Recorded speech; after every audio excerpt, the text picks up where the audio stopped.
व्रत का जो नियम है वो एक ही नियम है जो शिव महापुराण के अंतर्गत है। सुबह पूजा की थाली लगाई है। 5 व्रतों का विधान है, छठा व्रत का विधान नहीं।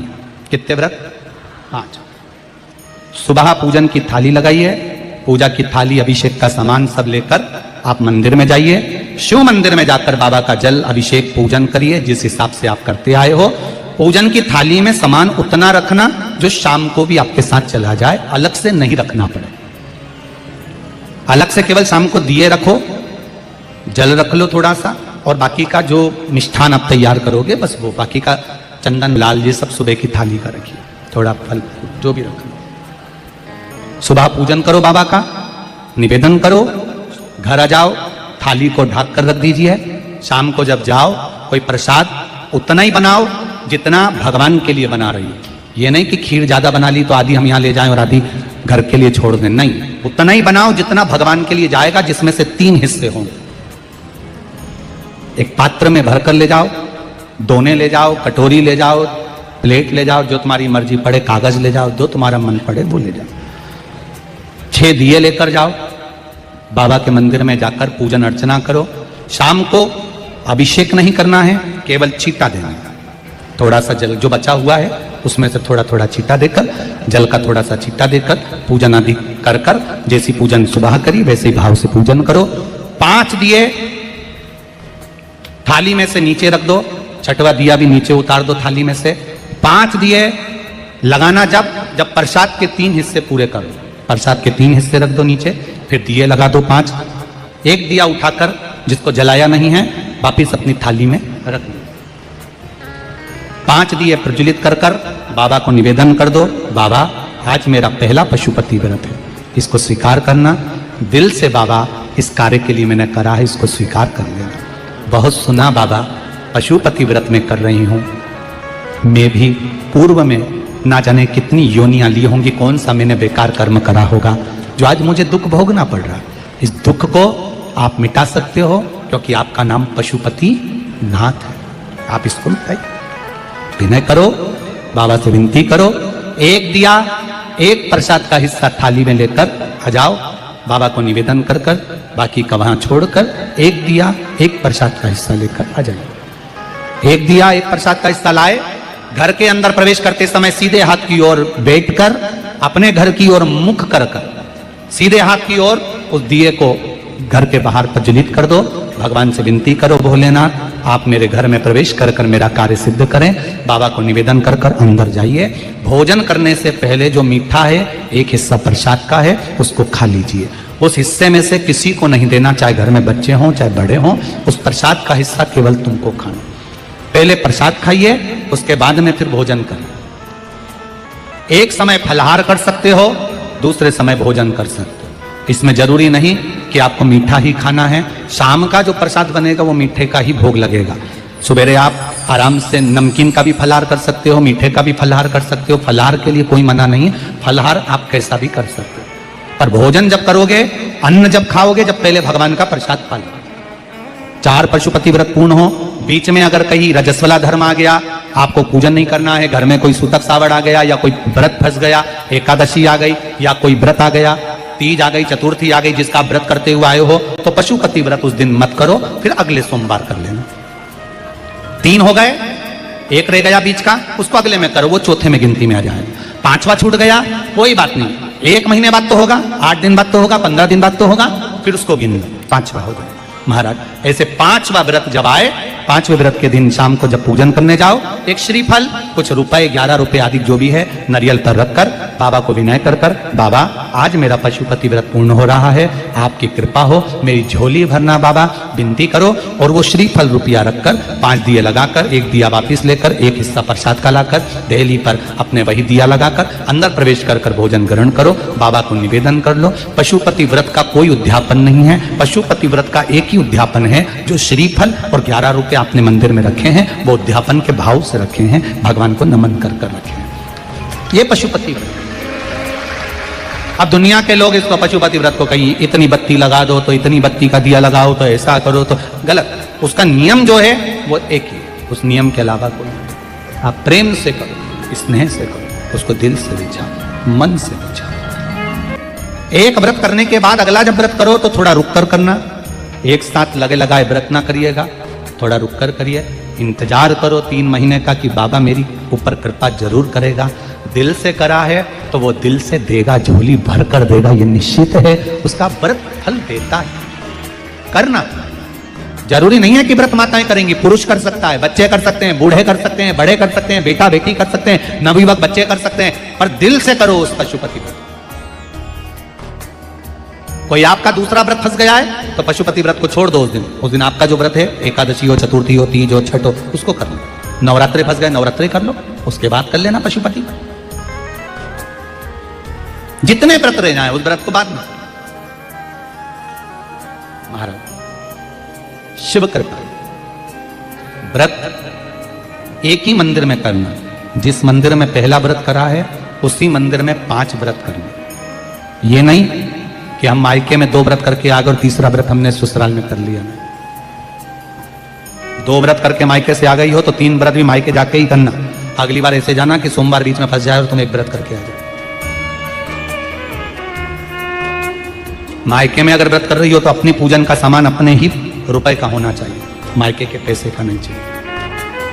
कुंवारी होती और तुम मायके के सामान से पूजन करती, अगर कुंवारी होती तो तुम्हारा वो पूजन लगता, पर विवाह होने के बाद, गोत्र बदलने के बाद आप अपना पूजन का धन अपना खर्च करें। हम तो यहां तक कहते हैं मंदिर में भी अगर लोटा भरा हुआ रखा है, मंदिर में बाल्टी भरी रखी है, आप पहले अपना कुछ रुपया दान पेटी में डालकर फिर आप उस लोटे का प्रयोग करें। पीपल के पेड़ के नीचे पूजन करने गए, आंवले के पेड़ के नीचे पूजन करने गए, बड़ के पेड़ के नीचे पूजन करने गए, किसी की लगी लगाई थाली मिल गई, सामान मिल गया, उसके सामान में से आप मत चढ़ाइए। आपके पास जो सामग्री है आप उससे पूजन करें। अपने पड़ोसी से 1 रुपया भी मांगकर भगवान को मत दीजिए। जिस भगवान को देते हो उस भगवान को बुरा लगता है कि मेरे सामने खड़ी होकर हाथ पड़ोसी के आगे फैला रही है, तो मुझसे मांग, मैं तुझे झोली भर कर दूं। पत्र प्राप्त हुआ, बहुत सुंदर प्रश्न है आपका। गुरुजी, पशुपति व्रत में जो 6 दिए लगाए जाते हैं उसमें बत्ती गोल लगाना चाहिए कि लंबी लगाना चाहिए? प्रश्न बहुत अच्छा है, एक बार जोरदार ताली बजाओ भगवती साहू के लिए, बहुत अच्छा प्रश्न है। हमने पहले भी कथा में कहा कि शंकर भगवान के मंदिर में पार्वती भी है, शिव भी है, दोनों विराजमान। आप दोनों तरह की बत्ती शंकर के मंदिर में लगा सकते हैं। जहां देवी के मंदिर में अकेली देवी होती है तो वहां पर फिर लंबी बत्ती का क्रम आ जाता है। पितरों की पूजन हो रही होती है, लंबी बत्ती का क्रम आ जाता है। पर जहां पर देवाधिदेव महादेव भी हैं, पार्वती भी है, वहां आप गोल भी बत्ती समर्पित कर सकते हो और लंबी भी बत्ती लगा सकते हो, उसमें कहीं दोष नहीं आए। फिर आपने वर्णन करा 5वां व्रत पूर्ण होने पर 108 पुष्प या चावल बेलपत्र चढ़ाते हैं। सबको एक साथ चढ़ा देना चाहिए कि एक एक करके चढ़ाना चाहिए? वैसे शास्त्र रीति के अनुसार पशुपति व्रत में जो 5वां सोमवार पूर्ण होगा और आप 108 अगर कोई वस्तु चढ़ा रहे हो तो एक एक कर श्री शिवाय नमस्तुभ्यम, श्री शिवाय नमस्तुभ्यम, एक एक कर चढ़ाना चाहिए। एक साथ हाथ में लिया और एक साथ नहीं चढ़ाना, एक एक कर समझ। बहुत अच्छा प्रश्न है। एक प्रश्न जो आपने किया था उसका उत्तर इस कथा में चल रहा है, नंदी वाला जो प्रश्न आपने तीसरा करा है उसका उत्तर इस कथा में चल रहा है। कि आप कहते हो कि मंदिर से जाते समय नंदी के कानों में कहकर चले जाओ। बैठिए बैठिए बैठिए, बहुत सुंदर प्रश्न है आपके, बहुत भाव से और आनंद से आपने करा और जनमानस के कल्याण के प्रश्न है। ये केवल आपके लिए नहीं है, ये सबके लिए इतने जोरदार प्रश्न है। जो गलती भी करते होंगे तो उसको सुधार सकते। आपने कहा कि नंदी के कानों में कहना चाहिए। लोग हंसते हैं, कहते हैं बताओ वो नंदी के कानों में भगवान को कहना चाहिए। वैसे तो हम आपको एक बात बताते हैं कि दुनिया के लोग किसी दूसरे धर्म की कभी हंसी नहीं उड़ाते। दुनिया के लोगों को दूसरे का धर्म अच्छा लगता है। दुनिया के लोग सबसे ज्यादा हंसी उड़ाते हैं तो हमारे सनातन धर्म की ही उड़ाते हैं, और जी खुद उड़ाते हैं, दूसरा उड़ाने वाला नहीं होता। दूर के ढोल हमें समझ में आते हैं, उसका धर्म हमें समझ में आ गया, उनका क्या है, ऐसा है, आओ कुछ नहीं, उनके धर्म में ऐसा है, कितना आनंद हमें दूसरे के धर्म में लग रहा है, और हमारा सनातन धर्म हमको बुरा लगता है। हमारे सनातन धर्म में बुरा लगने लगा।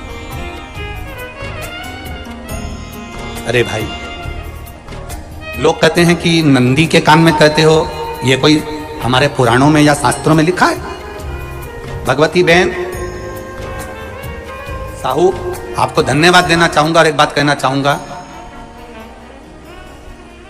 जितनी भी शिव महापुराण के अंतर्गत चाहे उपाय जो बताए जाते हैं कि बेलपत्री ऐसे चढ़ाना, काली मिर्च ऐसे चढ़ाना, चावल ऐसे चढ़ाना, धतूरा का क्या महत्व है, शमी के पत्ते का क्या महत्व है, बेलपत्री के पत्ते का क्या महत्व है, ये जितनी भी बातें बताई जाती हैं ये सब पुराण के अंतर्गत से बताई जाती है। अब दुनिया के लोग इसको चाहे टोटका कह दें, चाहे दुनिया के लोग इसे टोना कह दें, पर पुराण से हटकर कुछ नहीं। और आप लोगों को अगर बोला है कि नंदी के कान में कहकर भगवान शंकर के मन में बात पहुंचे, तो ये क्यों कहा? तो ये भी हमारी शिव महापुराण में लिखा है, जलंधर के चरित्र में। कोई आपसे कहे कि नंदी के कान में बोलने से क्या होता है, ये जलंधर का चरित्र कह रहा है। मां पार्वती जी का हस्त कमल पकड़कर जलंधर लेकर जाने लगा।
हर हर महादेव, जय शिव शंभू, जय भोलेनाथ। उम्मीद करती हूँ कि आप सबको पूजनीय पंडित श्री प्रदीप मिश्रा द्वारा दी गई संपूर्ण जानकारी पशुपतिनाथ व्रत की मिल गई होगी। अगर आप लोग भी पशुपतिनाथ व्रत करना चाहते हैं तो आप लोग इस वीडियो को शुरू से लेके अंत तक ज़रूर देख लेना। बहुत ही अच्छी जानकारी दी है, बहुत ही अच्छा तरीका बताया है पंडित प्रदीप मिश्रा जी ने। यदि अभी तक आपने हमारे वीडियो को लाइक नहीं किया है तो वीडियो को लाइक कर दीजिए। चैनल पर नए आए हो तो सब्सक्राइब भी कर लेना ऐसी अच्छी अच्छी जानकारी पाने के लिए। जय भोलेनाथ, हर हर महादेव।